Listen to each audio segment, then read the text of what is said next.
Hey friends, this video is for anyone who has trouble with the E minor chord. I've had someone ask me recently, I'm playing a song with E minor, but it's really hard to switch from the previous chord that I'm playing to the E minor chord. So let's take the chord C, for example. So you're playing a song, you have the chord C, and then you have the chord E minor. How can we make that transition the easiest it can be? So I usually play C with my pinky finger because it allows me to go over to a chord like A minor easily. If I was playing C with my middle finger, then I would have to jump that over to the second fret of the G string. So it makes sense for me to go like this because it's much easier.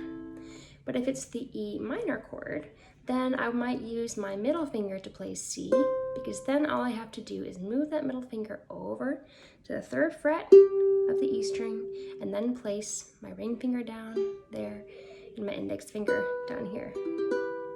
So we want to create the least amount of movement for our hands and our fingers between each chord. So that's what is going to make the transition smoother. So that's one thing to try. Another thing to try with E minor is to play the E minor 7 chord. Now it's not exactly the same as E minor, but it is a little bit easier to play and it does sound pretty similar. So you can try it out in a song that has E minor. So it sounds like this. It's open on the G, second fret on the C, open on the E, and second fret on the A. And I like to use my middle finger on this one, ring finger on this one, but you can do different things. You can play around with it and see which way works the best for you.